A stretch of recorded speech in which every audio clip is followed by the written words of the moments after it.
오늘 조경태 의원께서 참석한다는 며칠 전부터의 약속이 국정관계로 그 약속을 이행하지 못해서 축전을 보내봤습니다. 제가 낭독하겠습니다. 자유시민연합 기준, 자유시민연합 정기총회 개최를 진심으로 축하드립니다.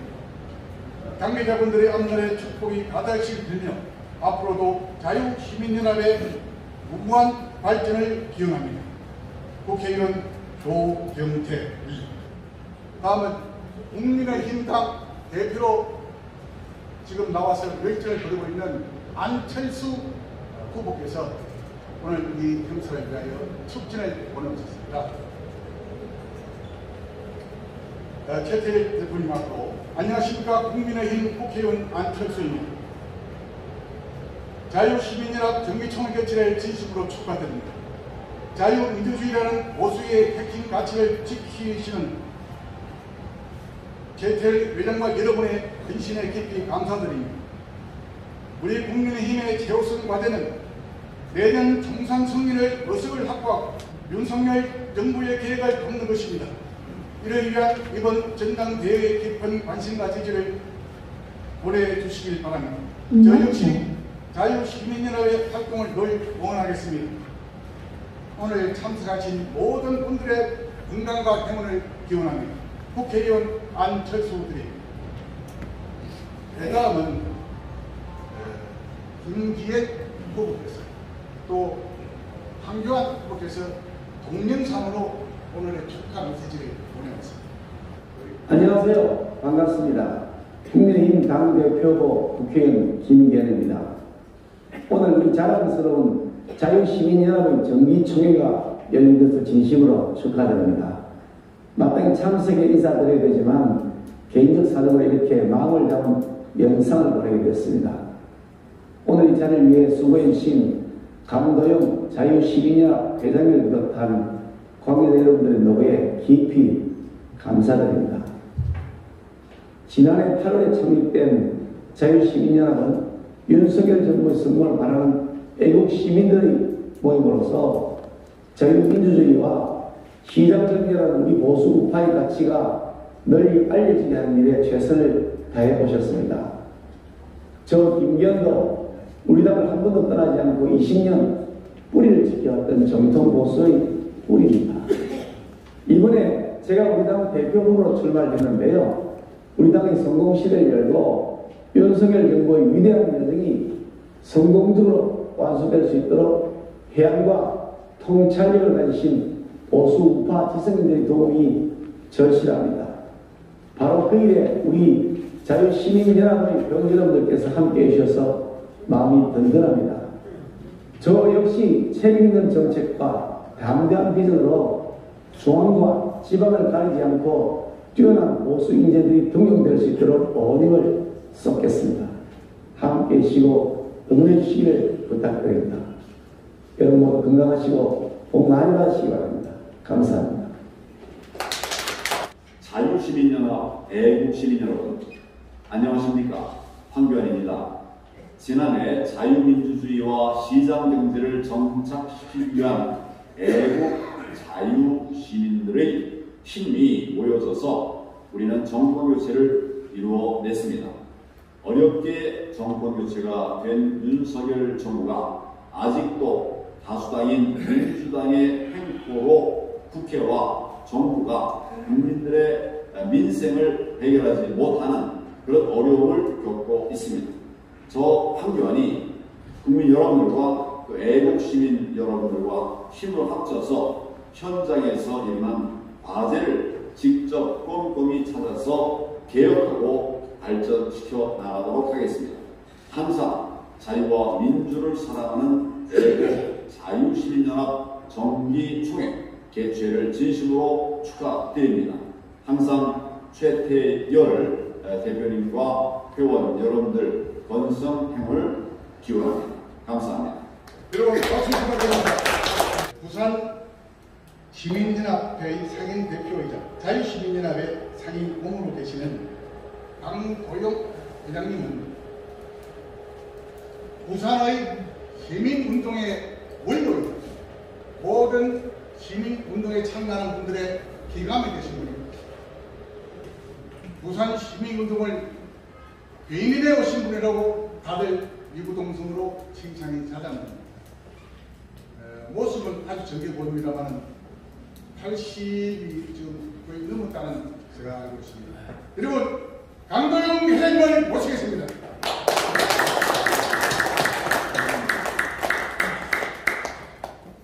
반갑습니다.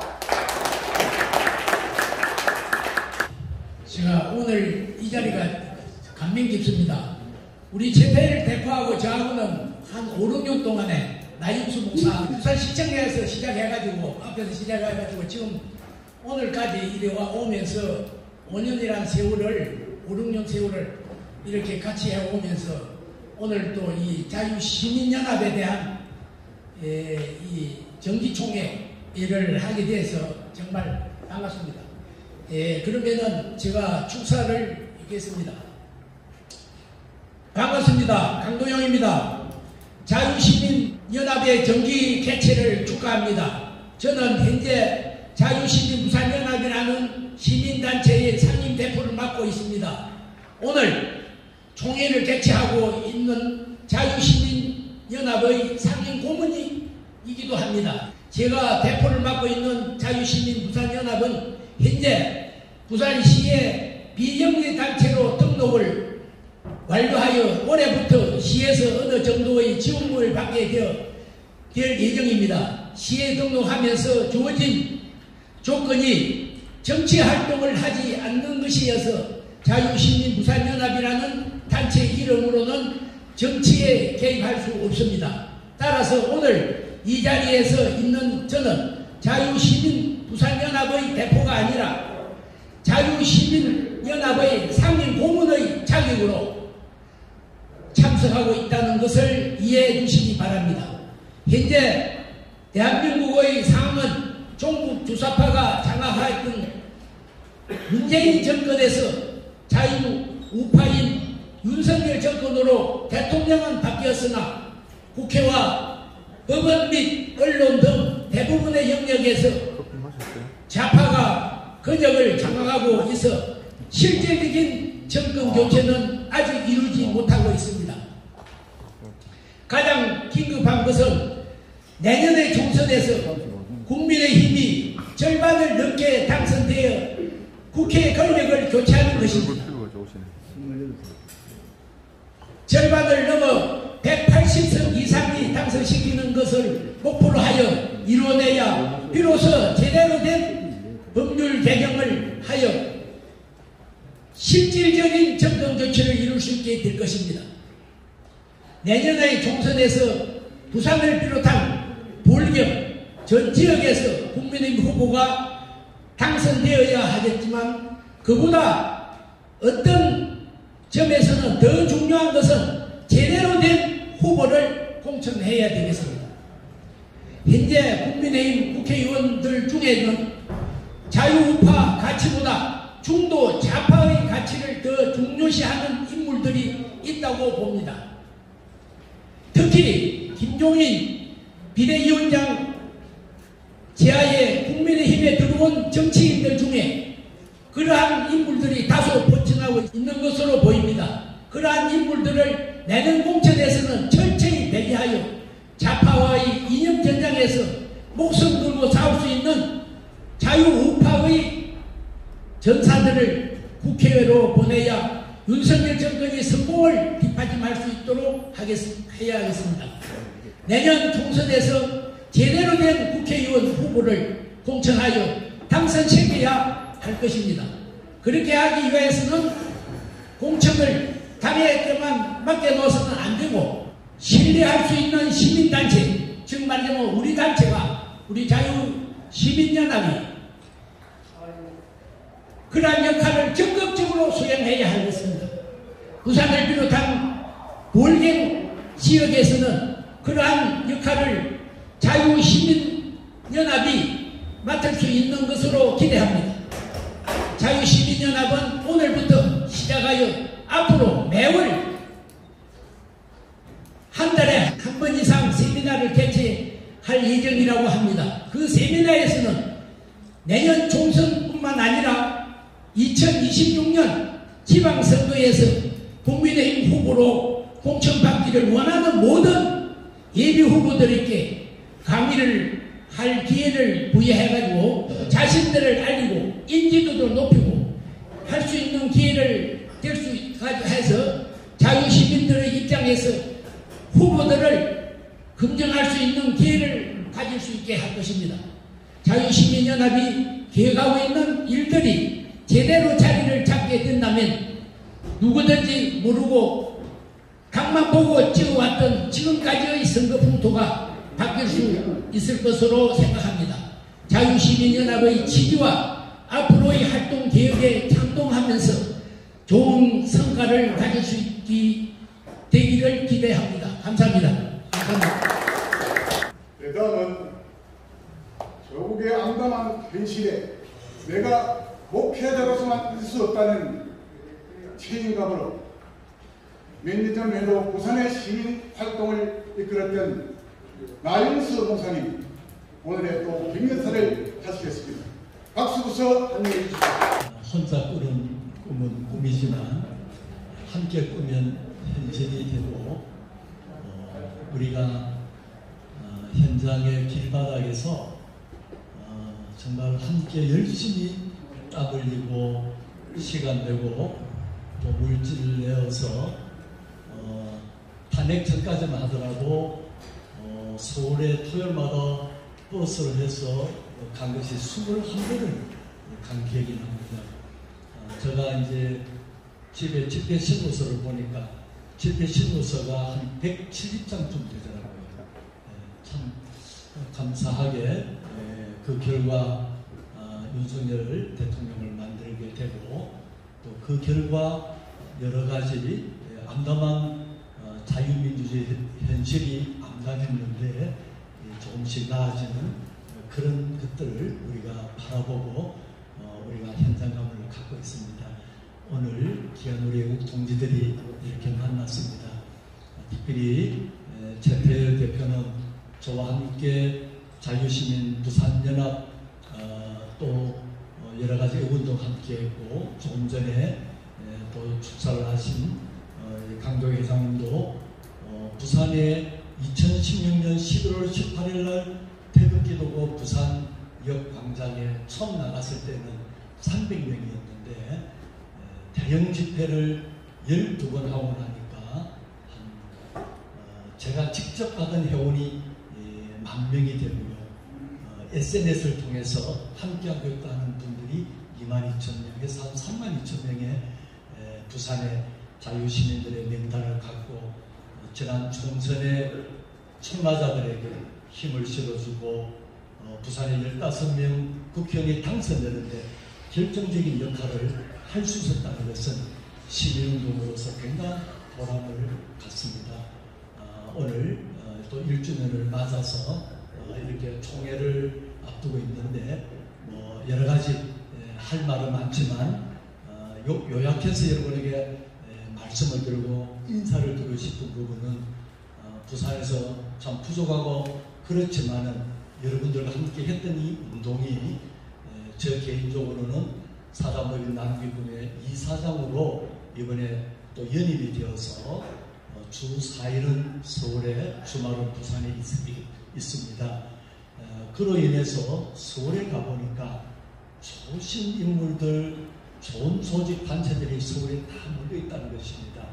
근데 감사하게도 부산에서 백선엽 장군 기념사업회 일도 하면서 그래 했던 것들이 서울 사람들의 눈에 좀 띄었는가 봐요.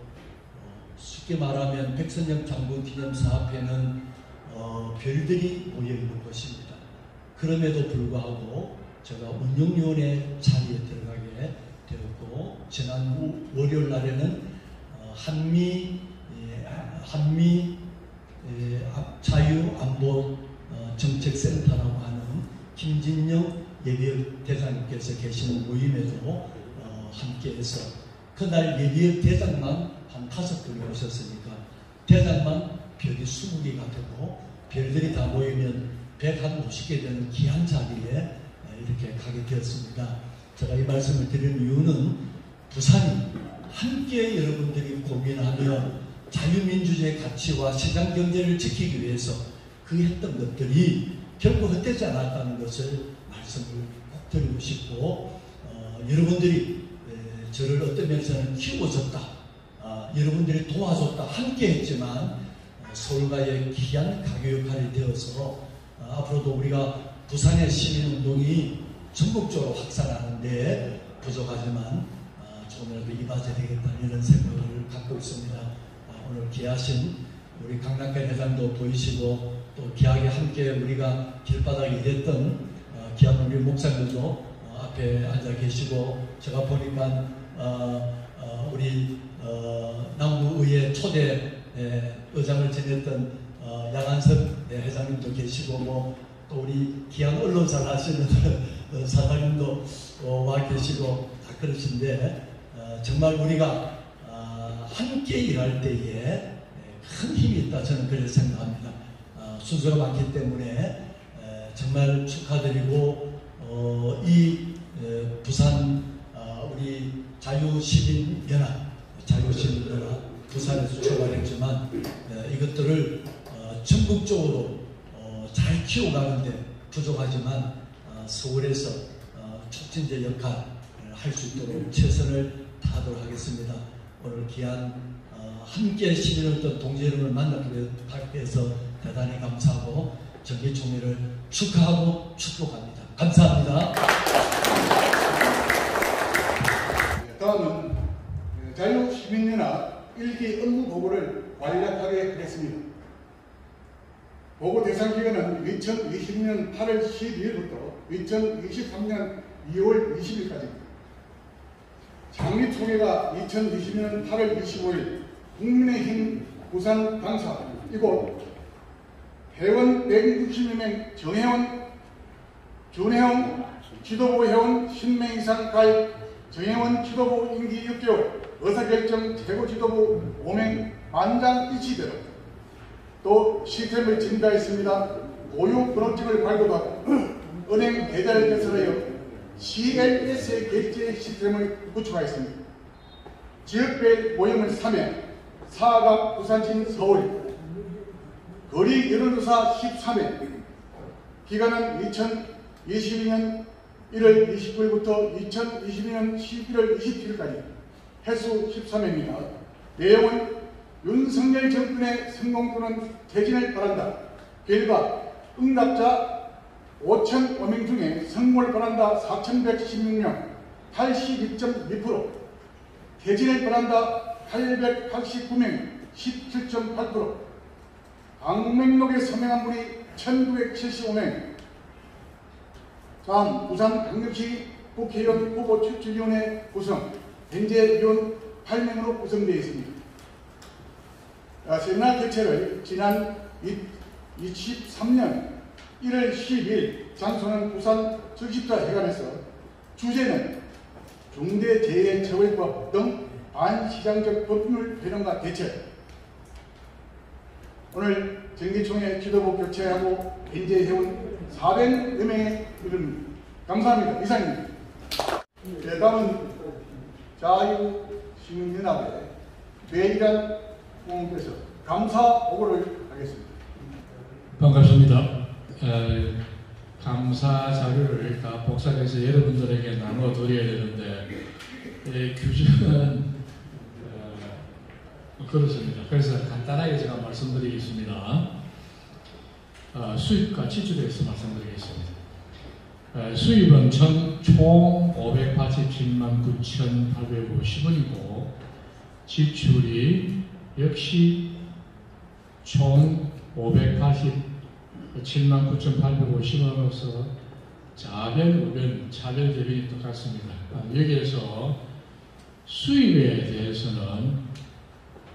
대한 금액 중에서 통장 잔액이 59만 5,357원이 있고 부채가 264만 9,124원이 있습니다.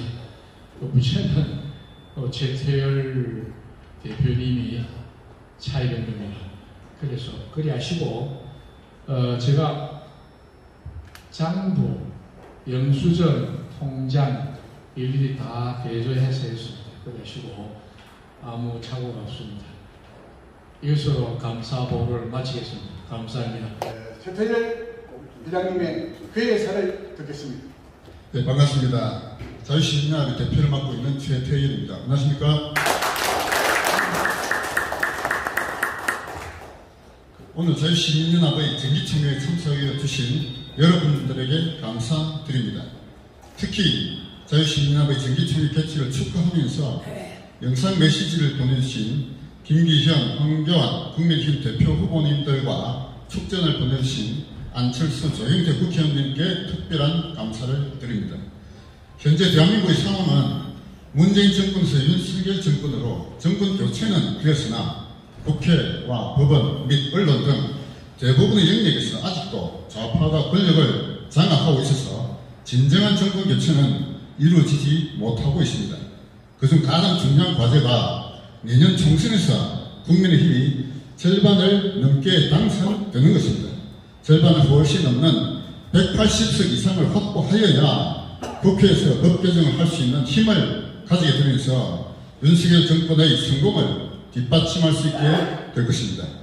저는 그것을 이루기 위한 가장 중요한 교도보가 부산을 중심으로 하는 불경 지역이라고 생각합니다. 6.25 전쟁에서 낙동강 전선을 지켜내면서 인천 상륙작전을 성공시켜 서울을 수복할 수 있었던 교도보가 바로 영남 지역이었습니다. 좌파와의 치열한 이념 전쟁을 치르고 있는 오늘날 우리의 아이들이 우리보다 더 자유롭고 더 번영한 세상에서 살 수 있도록 대한민국을 되살릴 수 있는 교도보가 바로 여기 부산이 되어야 한다는 역사적 소명을 우리는 저버려서는 안 될 것입니다. 내년 총선에서 부산에서 국민의힘의 바람을 일으켜 전국적으로 절반을 훌쩍 넘는 승리를 쟁취하여야 할 것입니다. 그런데 현재 국민의힘 국회의원들 중에는 자유우파의 가치를 확실하게 가지고 있는지 의심되는 자들이 다수 있는 것으로 보입니다. 자유와 시장이라는 우파적 가치에 충실하기보다는 복지와 분배라는 중도 좌파적 가치를 내세우면서 윤석열 정권의 성공을 오히려 저해하고 하자 하는 자들이 다수 있는 것으로 보입니다. 그런 자들을 이번 공천에서 모조리 탈락시켜야 국민의힘이 진정한 가치정당으로 탈바꿈할 수 있을 것입니다. 우리 헌법 제1조 제2항은 대한민국의 주권은 국민에게 있고 모든 권력은 국민으로부터 나온다 라고 하는 주권 재민화의 가치를 선언하고 있습니다. 저는 주권 재민화의 실질적인 내용은 투표 행위에 있는 것이 아니라 투표의 대상이 되는 후보를 선정하는 공천권의 행사에 있다고 생각합니다. 그런데 과연 공천권이 현재 우리 국민에게 있습니까? 지금까지 공천권은 국민에게 있는 것이 아니라 당대표를 비롯한 실세들이 장악하고 있었습니다. 그들이 선정한 후보들을 국민들은 누군지도 모르고 당만 보고 찍어왔습니다. 특히 지방선거는 더더욱 그랬습니다. 이런 잘못된 정치 풍토를 언제까지 그대로 두고 보아야 할 것입니까? 당대표 및 실세들이 가지고 있는 공천권을 국민들에게 돌려주어야 합니다. 이번에 조경태 의원이 당대표로 출마하면서 3패 공약과 함께 제시하였던 것이 바로 그것이었습니다. 김기현 후보를 비롯한 국민의힘 당대표 후보들 모두 상향식 공천을 하겠다고 공약하는 것으로 알고 있습니다. 상향식 공천이 바로 주권재민이라는 헌법 가치를 실현하는 길이라는 것을 당대표 후보들이 확인해주고 있는 것입니다. 자유시민연합은 주권재민이라는 헌법 가치를 실현하고자 합니다. 실질적인 공천권을 외국 시민들이 행사할 수 있도록 하고자 합니다. 그렇게 하기 위하여 자유시민연합이 채택한 방법은 앞으로 매월 한 번 이상 세미나를 개최하는 것입니다. 세미나에서 내년 총선에 출마하고자 하는 예비 후보들을 초청하여 강의를 할 기회를 부여할 것입니다. 그 내용들은 모두 촬영하여 유튜브 동영상으로 널리 전파할 것입니다. 후보들 입장에서는 자신을 알리면서 인지도를 높이는 기회가 될 것이며 외국 시민들 입장에서는 후보들의 생각을 알고 검증할 수 있는 기회가 될 것입니다. 세미나에는 선거에 출마하고자 하는 정치 지망생뿐만 아니라 국민들을 일깨울 수 있는 좋은 말씀을 해주실 분들도 초청하여 강의를 부탁드릴 것입니다. 자유시민연합은 처음부터 특정 후보를 지지하지는 않을 것입니다. 세미나에서의 강의를 통하여 후보들의 자질은 자연히 드러날 것입니다. 대한민국의 근현대사에 대한 인식의 정도와 우파적 가치의 핵심인 자유주의와 시장경제에 대한 학습의 깊이가 드러날 것입니다. 그렇게 세미나를 계속 진행하다 보면 올 연말쯤에는 후보들 간의 우열이 드러날 것으로 생각합니다.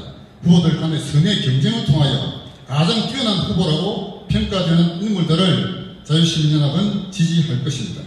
자유시민연합은 올해 말까지 부산에서 대비는 회원 10,000명을 모집하는 것을 목표로 하고 있습니다.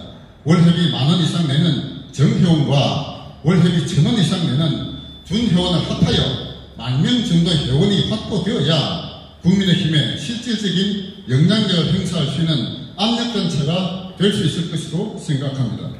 자유시민연합은 한편으로 세미나를 통하여 후보들의 자질을 검증하고 한편으로 회원 확보를 통하여 실질적인 영향력을 키워가는 일들을 하려고 합니다. 그러한 일들을 꾸준히 하다 보면 주권재민이라는 헌법 가치를 실현하고자 하는 자유시민연합의 진정성이 인정되면서 기성정치권과의 연대도 가능해질 것이라고 생각합니다. 그런 방식으로 불경 정치권에서 자유우파 시민단체의 성공 모델이 만들어진다면 그와 유사한 방식으로 전국적인 확산도 가능해질 것입니다. 그런 방식으로 내년의 총선만이 아니라 2026년의 지방선거와 2027년의 대선도 준비하고자 합니다. 우리 아이들이 우리보다 더 자유롭고 더 번영한 세상에서 살 수 있도록 우리 모두 힘을 모아서 제대로 된 인물들을 국회로 보내어 자유의 기치를 높이던 윤석열 정권의 성공을 뒷받침할 수 있도록 만들 것이다. 감사합니다. 예, 저희 지도부에 대한 그 말씀을 잠시 드리겠습니다. 저희 단체는 지도부를 어떤 특별하게 어느 분을 초대를 하는 방식이 아니고 회원을 많이 가입시킨 분이 저희는 지도부입니다. 그래서 저희는 지도부가 되는 조건이 자신을 제외하고 10명 이상을 가입시키면 지도부가 됩니다. 그러니까 오늘 오신 분들도 자기의 주변에 이 단체의 취지에 공감하고 나도 이 단체에 적극적으로 활동을 해보고 싶다. 이런 분은 누구라도 지도부가 될 수 있습니다. 그러니까 자기 주변에 있는 10분만 가입시키면 됩니다.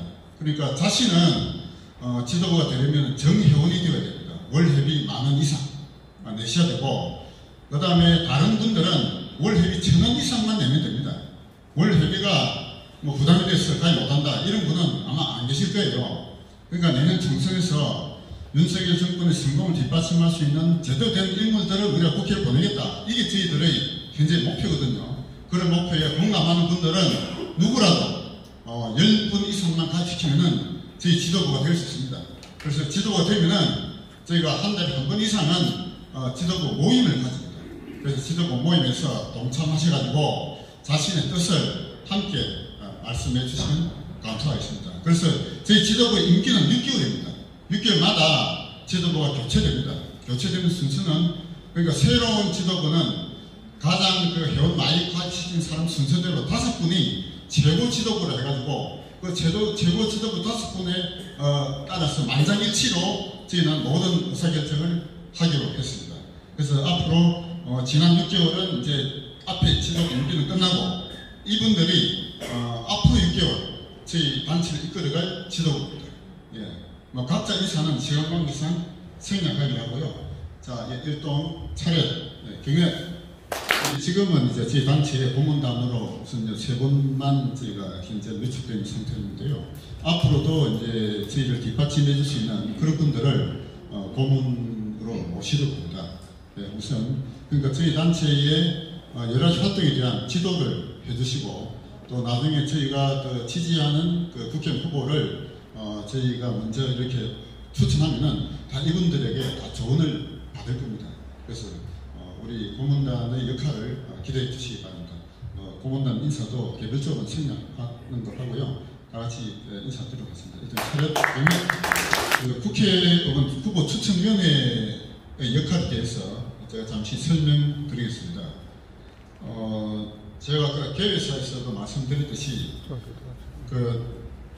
이제 국회의원들을 그냥 당에게만 맡겨놓지 말자는 겁니다. 저희 시민단체에서 제대로 된 인물들을 검증을 통해서 국회의원 후보로 저희가 지지를 할 예정입니다. 그런데 그 일을 이제 하실 분들이 1차적으로 하실 분들이 국회의원 후보 추천위원회로 저희는 구성을 했습니다.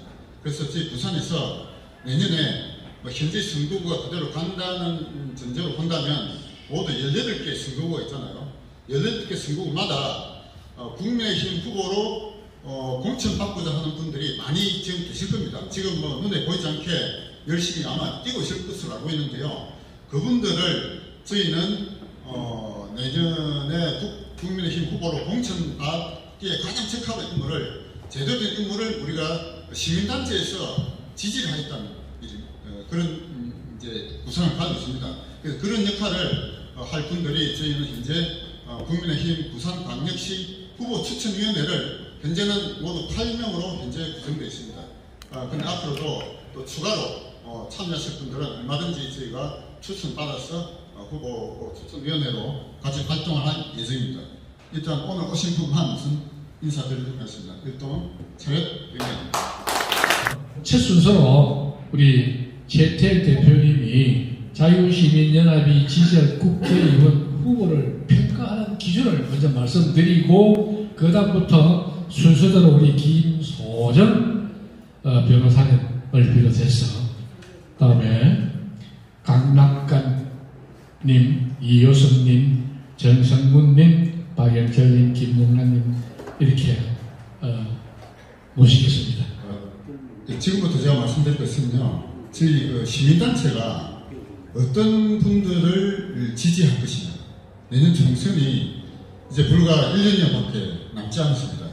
아마 국민의힘도 올 연말쯤부터 본격적인 공천을 위한 모임이 시작될 거로 보는데요. 지금까지는 공천을 사실상 다 당에서 해왔지 않습니까? 그래서 우리 시민들이 어떻게 국회의원을 비롯한 정치인들을 평가하고 지지를 할 거냐, 그 기준을 과연 어떻게 가져갈 건지, 지금 100% 완성된 것은 아닙니다만 저희가 지금 현재 생각하는 방향을 개념 정도는 미리 말씀을 드려야 되겠다 해서 지금 말씀드리고자 합니다.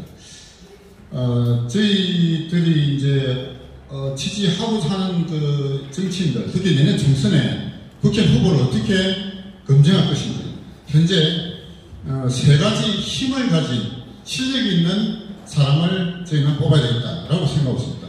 세 가지 힘이란 무엇이냐? 첫째가 지력을 알아야 된다는 거죠. 지력. 두 번째가 전투력, 싸울 줄 알아야 된다.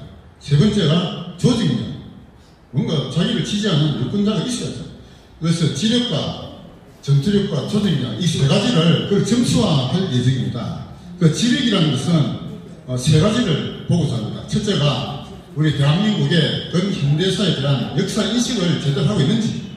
우리나라 근현대사는 참으로 잘못된 좌파들에 의해서 왜곡된 역사가 너무너무 많습니다. 그래서 역사인식을 제대로 하고 있는지가 첫 번째고, 두 번째는 이념에 대한 지식, 사회주의, 공산주의, 자본주의, 자유주의, 이런 각종 주의들이 있지 않습니까? 이에 대한 과연 이에 대한 인식을 얼마나 하고 있고, 자유우파의 가치를 얼마나 자기의 것으로 체화하고 있는지를 평가하고자 합니다.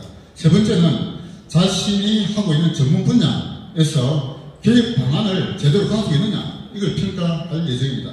그런데 지력을 보기 위해서는 그걸 하기 위해서 결국 강의를, 그 사람 말을 들어봐야 됩니다. 그 사람이 어디서 이력서가 어떻게 되어 있다, 그것만 가지고는 전혀 알 수가 없습니다. 그래서 저희는 앞으로 국회의원 후보로 출마하고자 하는 분들을 가능하면 최대한으로 초청을 해서 강의를 들을 생각입니다. 그 강의를 통해서 그 사람이 가지고 있는 지력을 평가하고자 합니다. 두 번째, 전투력이 있어야 되죠. 지금 대한민국은 좌파와의 치열한 이념 전쟁을 치르고 있는 중이다, 이렇게 보고 있습니다. 그런데 좌파들은 싸울 줄 아는 사람들이 국회의원에 많죠. 잘못된 방해지만 그러나 우파 국회의원들 중에 제대로 싸우지 않은 국회의원이 누가 있습니까? 그래서 제대로 싸우지 않은 사람을 우리는 국회를 보내야 되겠다 라고 생각합니다. 근데 그 전투력을 어떻게 평가할 것이냐. 첫째는 저희 자유시민연합의 참가도를 보고자 합니다. 저희 자유시민연합이 초청했는데도 불구하고 무시하고 오지 않는다. 그러면은 전투력이 없다고 평가할 것입니다. 그래서 전투력을 평가할 것이고, 세 번째 조직력을 평가하고자 합니다. 조직력이라는 것은 자기가 출마하고자 하는 선거구에 자신을 지지하고자 하는 유권자들이 많이 있어야죠. 국회 선거구마다 지금 평균적으로 보면은 약 15만 명이 넘는 유권자들이 있습니다. 그런데 그 선거구에 국회 출마하고자 하는 사람들이 자신을 지지하는 사람이 100명도 안 된다. 그 정도 조직 가지고 저는 출마 자격이 없다고 생각합니다. 그래서 자신을 지지하는 유권자들을 그럼 어떻게 평가할 거냐. 저희 자유시민연합에 회원 가입을 시키는 숫자를 가지고 평가하고자 합니다. 자신을 지지하고 있는 사람들을 준회원으로 다 가입시키라는 얘기죠. 그러면은 뭐 자기 선거구에 자신을 지지하는 사람이 100명이다, 1000명이다.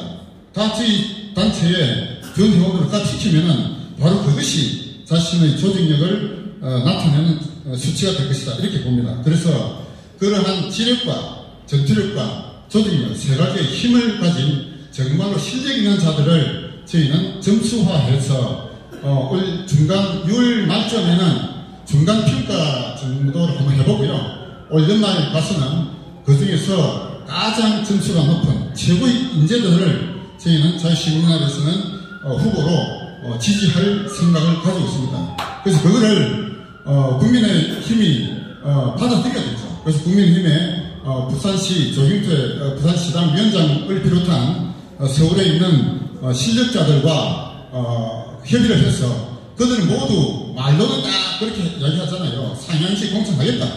상향식 공천하는 게 결국 우리 시민들이 지지하는 사람을 공천하겠다는 말이잖아요. 명분은 충분히 있다고 생각합니다. 그래서 오늘 오신 여러분들 모두 그런 그 평가에 적극적으로 동참을 해 주시길 바라고요. 그런 그 평가를 누가 할 것이냐, 저 혼자 할 것은 아닙니다. 아까 인사드린 첫 번째는 국회의원 후보 추천위원회가 1차적으로 평가를 할 것이고요. 두 번째 평가는 고문단이 할 것입니다. 마지막으로는 지도부가 최종 결정을 해서 우리가 지지하는 부산의 18개 선거구에 자유시민연합이 지지하는 후보를 발표할 것이고요. 가능하면은 불경 전부 그러한 방침을 가지고 실행하고자 합니다. 이상 저희 자유시민연합이 평가하고자 하는 국회의원 후보들 평가 지침에 대한 간략한 말씀을 드렸습니다. 감사합니다. 첫 번째는 김소정 변호사입니다. 국민의힘 사학갑 전 당협위원장이시고 내년 총선에 사학갑 공천을 받을 것을 목표로 하고 있는 것으로 생각합니다. 부산대학교 공대 97학번이고 괴전역 2번 출구 바로 앞에 김소정 변호사 법률사무소를 운영하고 있습니다. 큰 박수 보내주십시오. 네, 안녕하세요. 반갑습니다. 김소정 변호사입니다. 오늘 이렇게 정기총회 초대해 주신 강도 회장님과 그리고 최태열 대표님께 진심으로 감사드리고, 그리고 오늘 이렇게 첫 번째 순서로 강연을 좀 하게 돼서 상당히 영광이라고 생각합니다.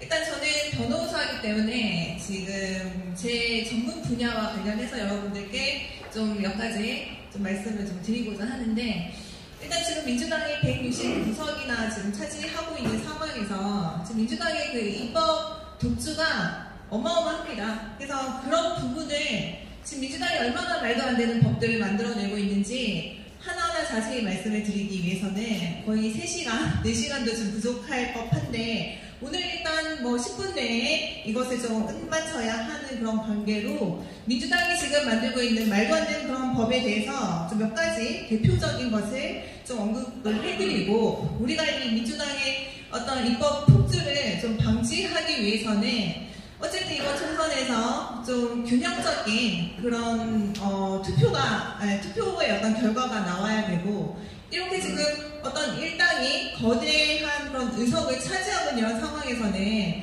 어쨌든 우리나라의 어떤 균형 발전이나 균형 입법을 그런 위하는 측면에서도 상당히 문제가 많이 있다라는 점을 오늘 좀 강조를 좀 드리고 싶습니다. 그래서 지금 민주당이 이렇게 추진하고 있는 법안들을 좀 잘 들어보시고 우리가 지금 다음 총선에서 어떤 인물들을 배출해서 국회에서 어쨌든 국회의원이 하는 역할을 입법을 하고 국민들을 위한 법을 만드는 역할을 하는데 그런 국회의원들의 그런 역할을 잘 할 수 있는 우리 국민들과 대한민국의 어떤 그 발전, 국민들의 어떤 지금 많이 어려우시잖아요. 우리 국민들의 어떤 권익을 위한 그런 법을 상당히 잘 만들 수 있는 그런 국회의원을 좀 출마를 좀 돕고 그런 국회의원들이 국회로 나갈 수 있도록 좀 해야 하지 않나 그런 뜻에서 오늘 좀 몇 가지 좀 말씀을 좀 드리고자 합니다.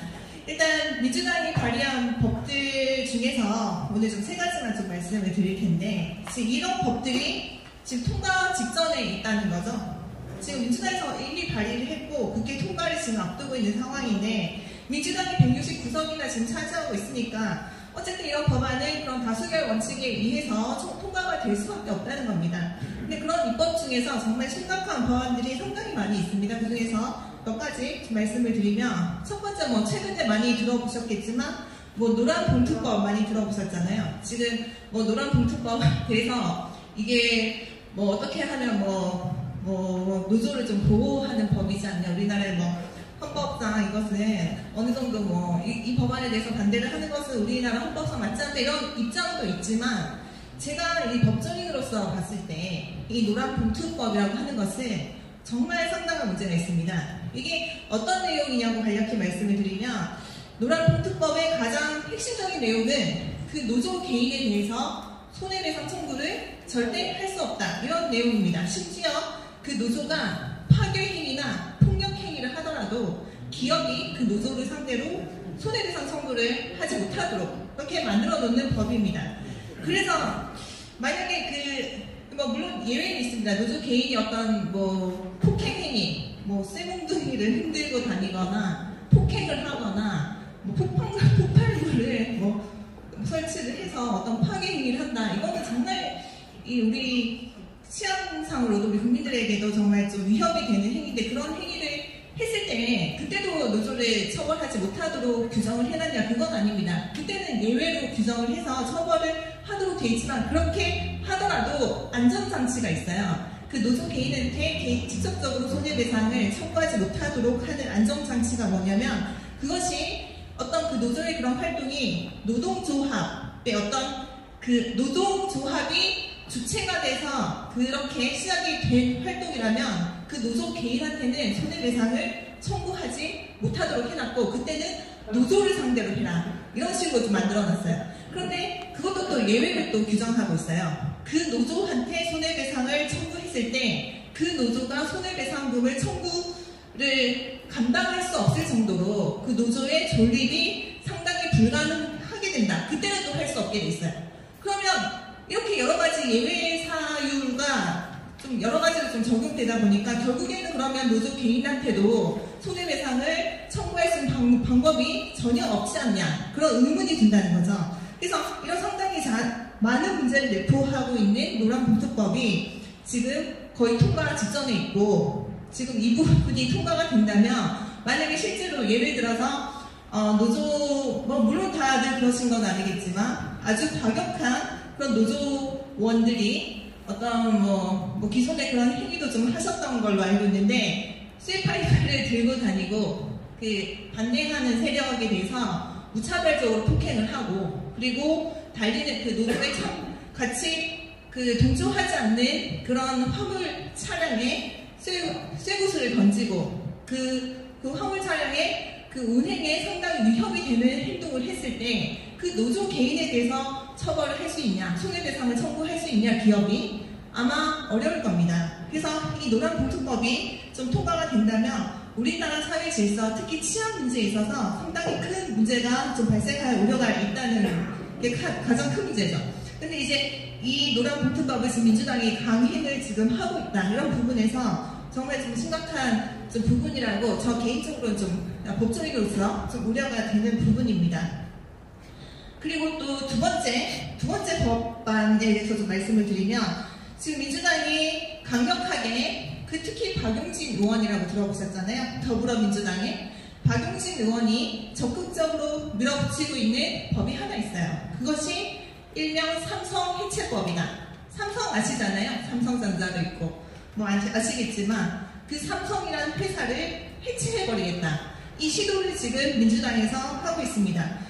그 삼성 해체법에 대해서 좀 간략히 말씀을 드리면, 이것은 일명 보험업법 개정이라고 해서 그 보험회사가 다른 회사의 주식을 보유하고 있을 때 그 일정 그 주식 비율이 초과하지 않도록 지금 막아놓는 건데, 지금 보험회사 중에서 다른 회사의 주식을 보유하고 있는 보험회사는 단 한 군데밖에 없어요. 혹시 아시는 분 계신가요?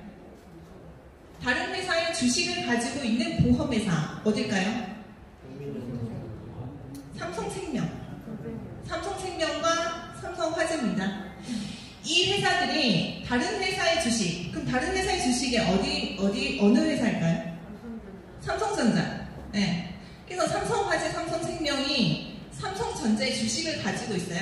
가족회사죠. 가족회사니까 어쩔 수 없이 그렇게 될 수밖에 없어요. 지금 삼성전자의 회장은 이재용 회장이죠. 그래서 이렇게 이재용 회장을 필두로 해서 이렇게 삼성 조직이 이제 꾸려져 있는데, 지금 민주당이 추진하는 게 뭐냐면, 아까 말씀드린 그 삼성생명, 삼성화재가 가지고 있는 삼성전자의 주식, 이 부분을 일정 비율이 초과하면 팔아라 이겁니다. 근데 그 일정 비율이 초과하는 그 기준을 예전에는 어떻게 기준을 삼았냐면, 취득한 원가입니다. 취득한 원가. 그 주식을 취득했을 때 원가를 기준으로 했는데 그럼 상당히 낮죠. 근데 이것을 어떻게 바꾸냐면 현재 시가로 바꿔버린 겁니다. 그러면 그 삼성전자의 주식이 취득 원가에서 현재 시가로 바꿔버리면 기준 자체가 상당히 높아질 수밖에 없죠. 왜냐하면 주식이 몇십 년 전에 비교했을 때 지금 주식하고 뭐 비교가 안 되잖아요. 상당히 지금 높아진 상태인데, 그렇다면 그것을 현재 시가로 판단을 해서 이 삼성화재, 삼성생명이 가지고 있는 삼성전자의 주식을 일정 비율, 상당히 높죠. 일정 비율 초과하면 무조건 팔아라. 그럼 어떻게 되겠어요? 원래 지금 그러면 이제 삼성화재, 삼성생명이 가지고 있는 삼성전자의 주식은 예전에 취득 원가 기준을 했을 때는 별로 안 됐어요.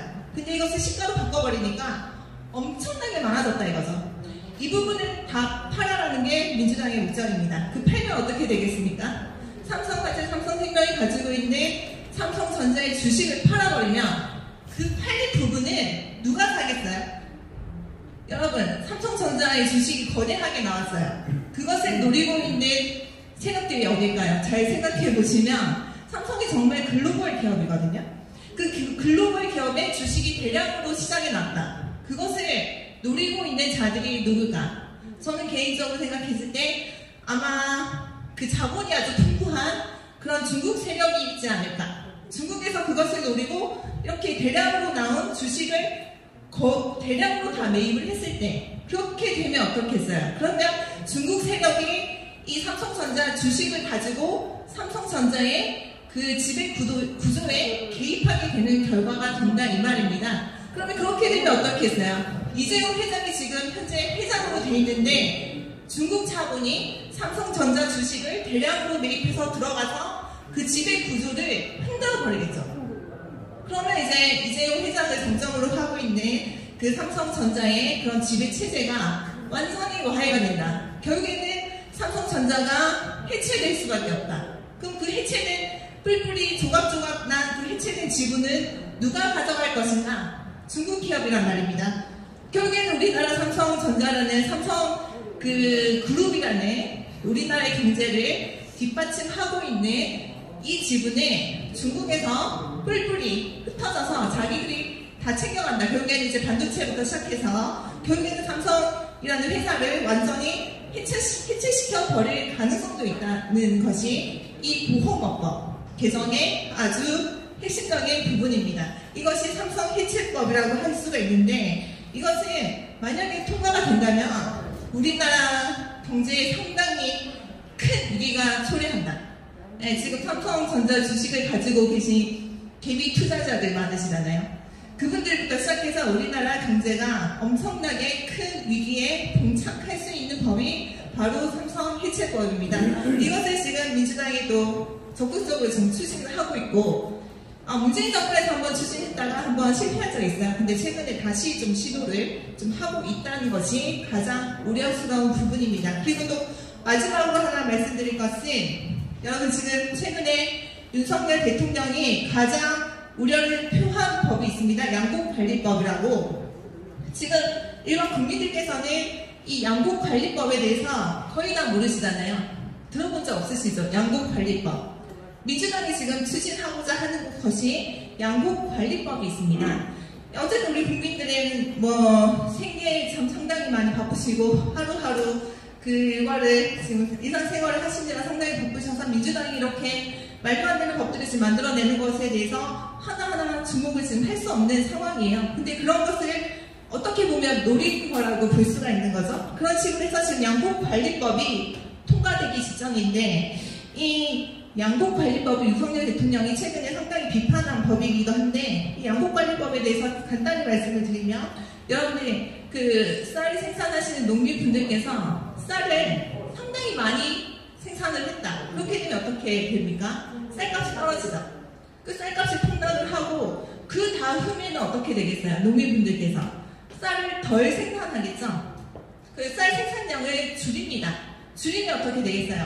과잉 생산된 쌀이 적절하게 그 다음 해 적게 생산이 되면서 적절하게 시장에 분배가 되겠죠. 그러면서 가격도 다시 올라가면서 안정이 됩니다. 이것은 누가 시키지 않아도 우리 자유시장 경제 질서에 비추어보면 자연스러운 그런 메커니즘이에요. 그런데 민주당이 이것을 지금 어떻게 하려고 하냐면, 과잉 생산된 쌀을 무조건 정부가 다 매수해라, 이렇게 지금 추진하고 있어요. 그러면 어떻게 되겠어요? 그 쌀이 과잉 생산되면 그때마다 정부가 우리 국민들의 혈세를 들어서 전부 다 사야 됩니다. 그러면 농민들 입장에서 한번 생각을 해봅시다. 농민들 입장에서는 어차피 내가 쌀을 많이 생산하면 정부가 다 사줄 텐데, 그렇게 생각하지 않겠습니까? 그래서 생산량을 엄청나게 늘리겠죠.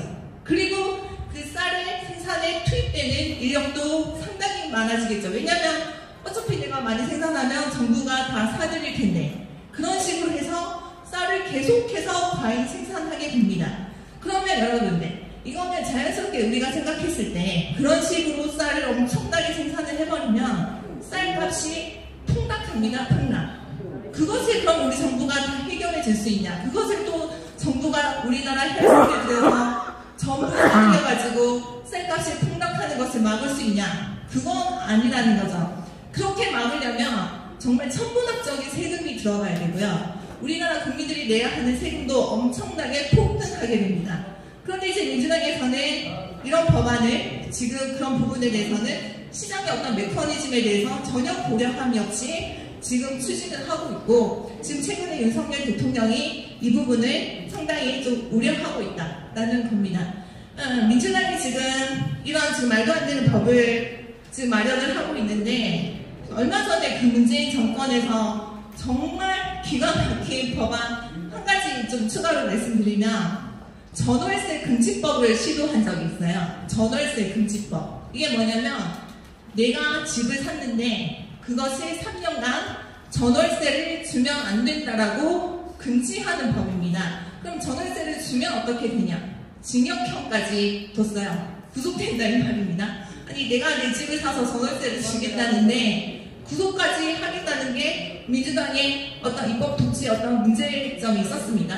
물론 그것은 어떤 내가 살 집이 아니고 투기 목적으로 아파트를 사가지고 대출 끼고 전세금 껴서 아파트 사지 마라, 이런 목적이었어요. 왜냐면 아파트 값이 너무 높아져 버리니까. 그것을 좀 막기 위해서 전월세를 아예 못 주게 하고, 전월세 주는 사람은 징역형, 그러니까 구속해버리겠다, 교도소에 보내버리겠다, 이런 법안을 추진하기도 했었는데, 그것은 국민들의 엄청난 반발을 사는 바람에 결국에는 무산이 됐습니다. 그런데 그럼에도 불구하고 민주당이 지금 추진하고 있는, 지금 좀 전에 말씀드린 여러 가지 법안부터 해서 이것 말고도 상당히 많이 있어요. 제가 지금 시간이 없어서 다 준비는 못했는데 아주 수십 가지, 수백 가지는 될 겁니다. 이거는 이제 민주당이 우리나라 자유시장 경제의 질서를 전혀 이해하지 못하고 우리나라의 어떤 헌법 질서를 아주 무시하는 그런 발상에서 비롯된 그런 법안들이기 때문에 이 부분은 우리나라의 어떤 헌법이나 우리나라의 국민들의 어떤 권리, 자유시장 경제 질서를 위해서라도 민주당의 입법 독주를 막아낼 수밖에 없고, 그러기 위해서는 이번에 총선에서 여러분들의 선택이 정말 중요한 시점이다. 네, 그런 그런 취지에서 오늘 이런 민주당의 입법에 대해서 좀 말씀을 드렸습니다. 예, 감사합니다. 최세일 회장님께서 전화 와서 주제를 뭐 하겠느냐 해서 내가 안전한 대한민국 하겠습니다 했습니다. 며칠 전에 우리 윤 대통령님께서 안전한 대한민국을 만드시겠다고 말씀을 하시더라고요. 북한이 쳐들어와서 전쟁에 나서 안전한 것도 좀 중요하지만도 여러분들 다 오래 살고 싶지요. 오래 살고 싶대요. 요새 먹고 사는 건 다 지장 없이 해결 다 됐습니다. 조금만 열심히 하면 다 먹고 사는 게 해결되기 때문에 오래 살고 싶대요. 오래 사시려면 어떻게 해야 됩니까?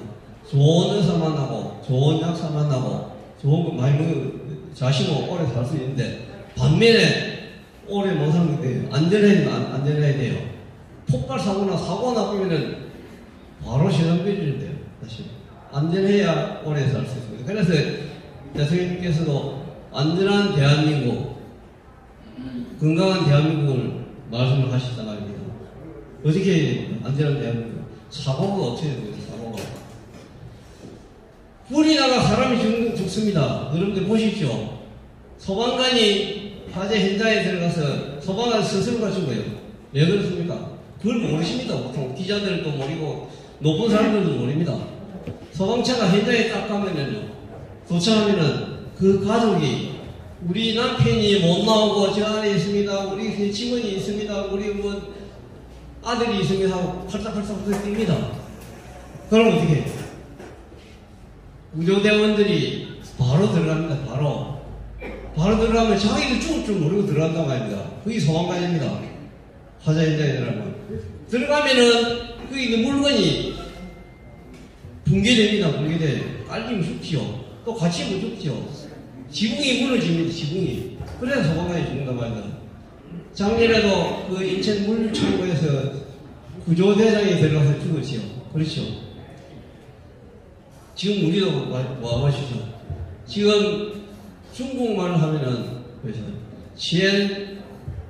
지니안 중국어, 서川, 따, 띠띠의 절호, 이 뭔 말씀이 모르죠? 중국말을 하면은, 지난 몇 년 전에 중국 사천에서 대지진이 났다, 이 말입니다. 거기. 지금, 터키하고 시리아 지진이 나서 얼마나 많은 사람들이 죽었습니까? 2만 5천 명이 죽었습니다. 몇 년 전에 우리 경주에서도 사람이 죽었습니다.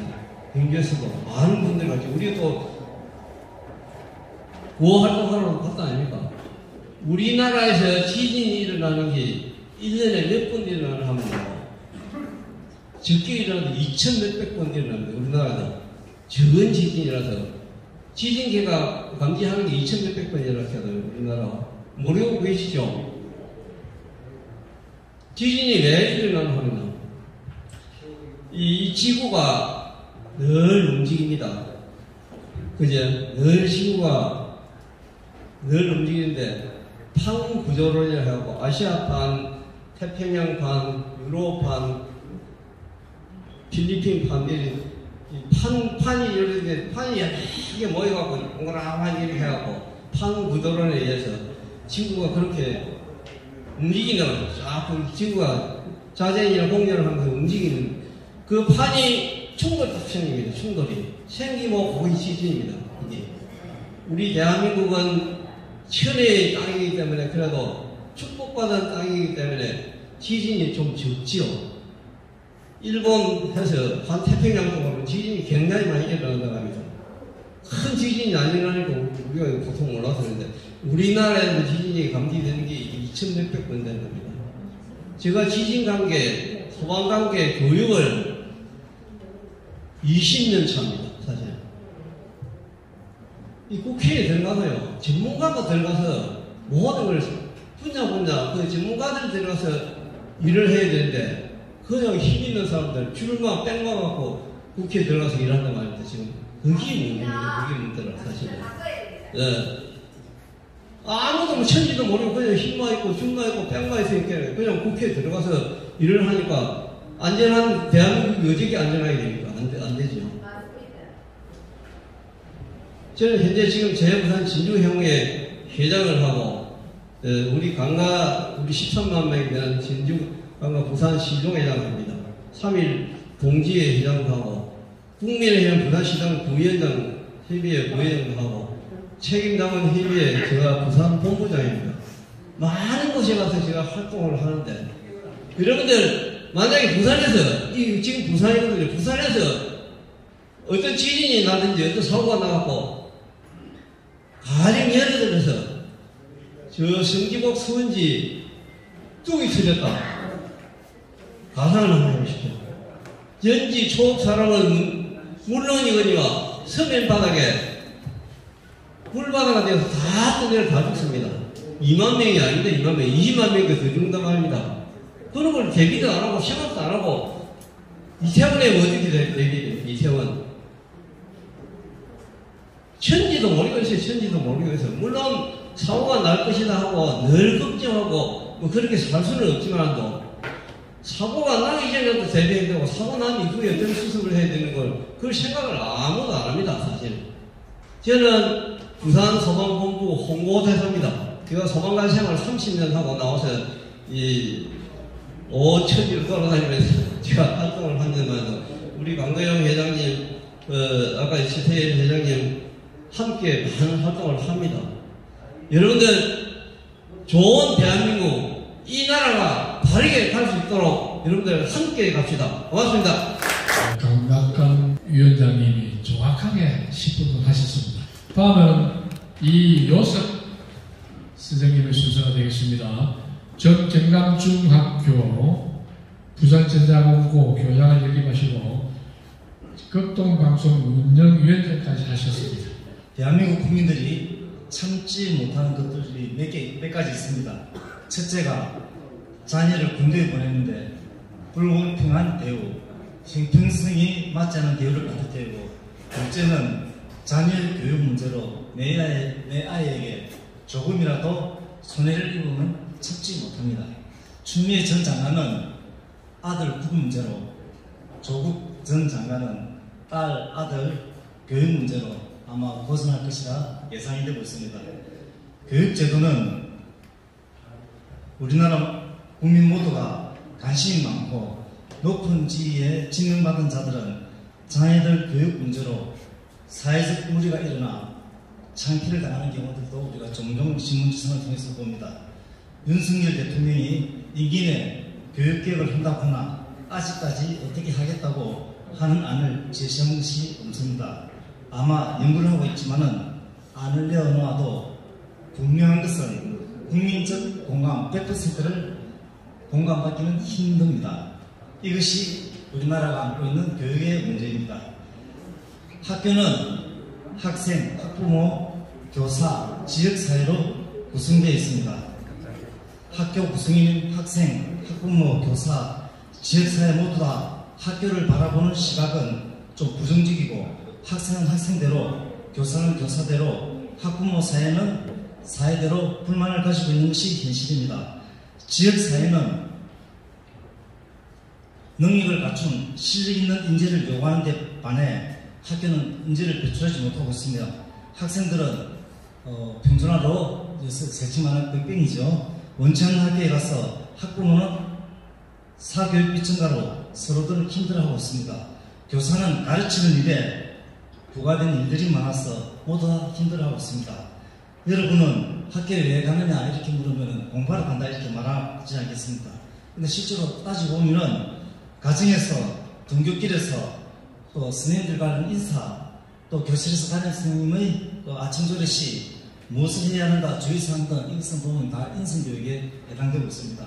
또 이것이 뭐 영어, 2교시 수학 이렇게 하면 또 뭡니까? 이것이 다 학과 수업입니다. 이것이 공부입니다. 교육은 학생이 학교라는 공동체 속에서 그 역할을 수행하여 연마하는 것이라 이렇게 말할 수 있습니다. 이러한 과목들을 공부를 잘하려면 어떻게 해야 되느냐? 우리 일단은 사람이 성실해야 하는 것입니다. 또 머리도 좀 있어야 하는 것이죠. 이것은 가정교육에서 필요합니다. 본인의 머리도 있어야 하는 것이고, 이런 것을 가만히 따지고 보면은 학교 현장에서의 학교 시설, 전통, 인프라 등이 학교마다 다 다릅니다. 학생들의 학습 능력 차이, 가르치는 교사들의 능력 차이, 학부모의 경제적, 사회적 차이, 종합적으로 해결을 하려고 하면 만족할 만한 학교적 해결하기가 매우 힘들고 있습니다. 교육이 학교만의 문제가 아니라 사회 문제가 되는 사회 문제로 되어 있습니다. 특히 입시 제도입니다. 이 과정에서 학교 구성 요소인 교사의 실력, 능력의 차이가 중요한 것이 현실입니다. 우리 우선 학교에서 선생님이 잘 가르쳐 주는 것이 학교의 역할이죠. 그런데 이것을 잘 가르쳐 주려면 교사들의 자긍심을 높여줘야 되고, 공부를 잘 가르치는 선생님은, 또 인성 지도를 잘하는 선생님은 존경을 받아야 합니다. 교사 존경이 없는 사회는 그 학생들에게 기대를 할 수 없는 것입니다. 부모의 교육 입지가 요새는 좀 좁아지고 있습니다. 학교 공부만 중시하다 보니, 입시 교육에다 매달리다 보니 자녀에 대한 진정한 인수교육이 가정에서부터 점점 황폐화되고 있는 것입니다. 인간다운 인간을 길러내는데 계속 고생하고 있는 것이 학교 교육의 한계점입니다. 전인 교육을 학부모들은 원하지만 학교에서는 그렇게 가르칠 수 없는 것도 또한 현실입니다. 교실 내에서 학습 수준은 학생들 간의 격차가 많아 공부 잘하는 학생과 못하는 학생과의 격차는 부모의 수준에 따라 많이 차이가 나고 있는 것도 부정할 수가 없습니다. 학교별 차이가 많이 납니다. 제가 장사 시절입니다. 한 5, 6년 전의 일입니다. 학력 평가가 있었을 때인데, 신도시에 있는 중학교 영어 듣기 평균 점수는 85점, 어떤 지역은 한 70점도 안 되고 있습니다. 엄청난 차이가 납니다. 다양한 사회에서 다양한 교육이 필요한데, 우리 현실은 제자리 걸음을 하고 있는 것입니다.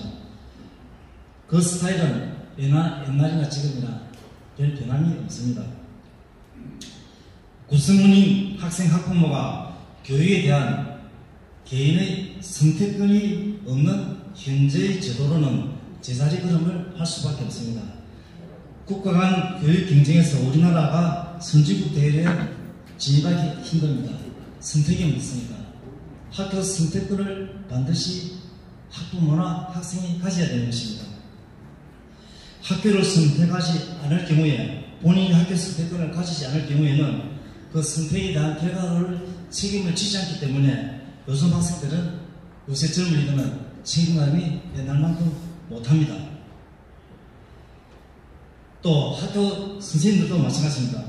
학교를 선생님들이 선발권이 없기 때문에 학습 수준을 어디에 맞춰야 될지 힘들어하고 있습니다. 모릅니다. 그러니까 애들을 어떻게 보면 조금 우둔하게 만들고 있을지도 모릅니다. 옛날에 인류학교를 엄청 많이, 또 과학고등학교, 영재고등학교, 예술고등학교, 작사고 등 학군이 좋은 지역에서의 새로운 인류학교가 생기게 되고 자연스럽게 수월성 교육을 시키고 있습니다. 평준화가 될 수 없음을 말해주고 있습니다. 학부모, 학생 요구를 채워주지 못하고 있기 때문에 국민소득 1000불 1대, 1975년도에 우리나라 소득이 한 600불, 한 500불 이런 시대입니다. 1000불 미만일 때 가능한 정책이었으나 지금 4만불 시대에는, 오늘날에는 이것이 맞지 않습니다. 평준화 시대가 맞지 않습니다. 국민 소득이 높아지고 있으니 국내 교육에 만족하지 못하는 학부모들은 외국에 조기 유학을 보내고 있음을 봅니다. 이제는 공부를 잘하는 학생은 더 잘하게 만들어야 하고, 공부를 좀 모자란 학생은 일정 수준으로 올려주려는 교육이 필요합니다. 우리 교육은 획일화되고 선택권이 없는 그의 교육 제도를 가지고 갈 수 있는 경쟁력이 떨어질 수밖에 없습니다. 학생들은 학교를 선택할 수 있고, 또 학교는 학생을 선발할 수가 있어야 됩니다. 이렇게 해야 지역사회가 요구하는 학생들을 길러낼 수가 있습니다. 1970년에 중교고 평준화를 실시한 이래에 지금까지 오늘날의 그 한계점이 지금 도달해 있습니다. 학교 간 인류학교를 없애고 난 뒤 새로운 인류학교가 생기듯이 국민들 교육 요구가 높아질수록 그에 맞는 교육 시스템을 짜야 하는 것입니다. 학교가 인류를 지향하는 노력이 경쟁을 통하여 업그레이드가 되어야 합니다. 그렇게 되어야 학생도 학부모도 지역사회도 만족할 수 있습니다. 이 첫걸음은 학생, 학부모가 학교를 선택권을 가져야 됩니다. 좀 쉽게 말하면 정교수 선생님이 가르치는 학교로 갈 것이냐, 일반 열심으로 공부 잘 가르치는 학교로 갈 것이냐, 그럼 학교 선택하면 됩니다. 우리 학교를 머리를 기르고 학생들 행동을 마음대로 또 관계없는 그런 학교를 보낼 것이냐, 어느 학교에 어느 선생님, 좋은 선생님이 있으면 그에 따라갈 것이냐, 여기서 학부모가 선택을 가져야 되겠습니다. 우리가 지금 골치 아픈 것이 정교수 문제도 있고 학교 선생님이 나태함도 있고 학교가 노력 안 하시는 학교도 엄청나게 종류들이 많습니다. 학부모들 그걸 다 알고 있습니다. 학생들도 알고 있습니다. 불편합니다. 그렇지만 어쩔 수 없이 이 시스템 가지고는 해결할 수 없습니다. 그러니까 교육당국은 또 학교는 선발권을 가지고 선택권을 가지고 서로 이렇게 잘 구분해서 좋은 학교로 업그레이드되는 교육 시스템을 만들어야 되는 것입니다. 우리가 웃을 수 있는 이유는 교육에서 찾아야 됩니다. 학생들이 웃을 수 있어야 학교 생활이 즐겁고 선생님들이 웃어야 학교 교실이 즐겁고 수업이 재미있을 것입니다. 학생, 학부모, 선생님들 모두가 웃을 수 있어야 건강한 사회가 될 수 있습니다. 선택과 선발권, 이걸 한번 기억해 주시기 바랍니다. 이상입니다. 감사합니다. 다음에는 정성문 국민의힘 해양수산분과 부위원장님, 대형 상거리 제인망 선수협회 회장님이신데 부산도시국가의 꿈을 주제로 말씀하시겠습니다. 박수 보내주세요. 저는 부산에서 태어나서 초량에서 태어나서 지금껏 부산에서 살면서 단 한 번도 부산을 떠나본 적이 없는 그야말로 부산 토백입니다. 초량에서 태어나서 서면에서 어린 시절을 보내고 대연동에서 20대를 보내고 30대 이후에는 해운대에서 살고 있습니다.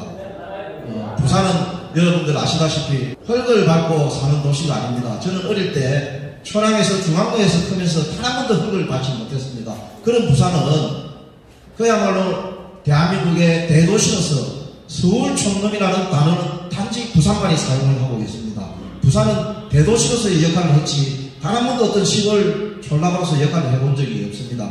그런 부산이 지금 농업도시인 광주보다도 못사는 그런 도시가 되어 있습니다. 이게 많이 되지 않습니다. 한 30개 정도 되는 광역단체 중에서 31등입니다. 어쩌다가 부산이 이렇게 되었습니까? 정말로 가슴이 답답한 마음에 저는 부산을 새로 살리고자 하는 몇 가지 제 생각을 말씀드리도록 하겠습니다. 아까 틀어드렸던 노래는 1절기 희망가였는데 그 희망가의 출발점이 바로 그 시발점이 부산이었습니다. 일본에서 북한 페리를 타고 부산항으로 들어오면은 거기서 장교에서 부산역으로 연결해가지고 부산역에서 히카리 특급을 타고 만주까지 불과 30시간이면 만주국의 수도인 중경에 도착할 정도의 그런 부산이었습니다. 그런 부산이 지금 이렇게 엉망이 되어 있습니다. 교환을 통한 것이 부에 창출이 되고 있습니다. 시장을 바탕으로 한 노력의 가치가 즉각 창출되는 것이 상업입니다. 부산은 일정기 일본 제국의 대륙 진출의 교두보였고 6.25 전쟁 때 이승만 대통령의 망명정부 시절 전쟁 물자가 교환되는 사업의 중심지였습니다. 또한 대한민국 경제 발전의 원천이 자금의 원천이 원양업의 시발점이 부산이었습니다. 원양업에서 여러분 우리 아버지 세대들이 그 거친 바다에서 엄청난 자금을 벌어와서 그 돈을 가지고 대한민국이 공업화되는 그 자금이 원천이 되었습니다. 그래서 이승만 대통령이 보국을 내세워서 대한민국을 발전을 이끌었던 것입니다. 그런 부산이 지금 농업도시인 광주보다 못 살고 있습니다. 저는 이 원인을 세 가지로 분석하고 있습니다. 첫 번째가 1970년도에 경부고속도로 개통입니다. 그리고 두 번째가 1974년도에 종합상사법입니다. 그리고 세 번째가 1975년도에 부가가치세법입니다. 이 세 가지 법에 의해서 부산의 부가 대한민국 다른 지역에 블랙홀처럼 빨려나가 버렸습니다. 빨려나가면서 부산에 1979년도에 부마사태가 유발되었지 않은가 하는 추측을 해보는 것입니다. 그래서 그 한 30년 내지 40년간의 어려움을 겪어왔기 때문에 지금 부산은 저는 다시 새롭게 일어나야 한다고 봅니다. 지금 부산시에서 추진하고 있는 가덕도 신공항 또 한일해저터널 이 두 가지 국가의 대한민국 한국 중앙정부에 우리가 구걸하듯이 빌면서 국비 지원을 요청할 필요가 저는 없다고 생각합니다. 가덕도 신공항 같은 경우는 부산에 허치선 터미널이 있습니다. 그와 사례를 들어서 허치선 터미널처럼 글로벌 기업인 페덱스나 DHA 같은데 민자 유치 사업으로서 얼마든지 해낼 수 있습니다. 부산은 부지만 제공을 하면 됩니다. 그리고 한일 해저터널도 역시 마찬가지로 일본에 자금만 들어오면 되지 우리가 그 사람들한테 돈 대줄 이유는 없습니다. 여차했을 때 일본과의 문제점이 생기면 우리 쪽에서 폭파해서 없애버리면 끝나는 것입니다. 일본 사람들이 전적으로 필요한 것이지 우리는 아무 필요 없기 때문에 그 사람 돈으로 다 짓고 우리는 사용료만 받으면 됩니다. 제가 주장하는 건 싱가포르 모델입니다.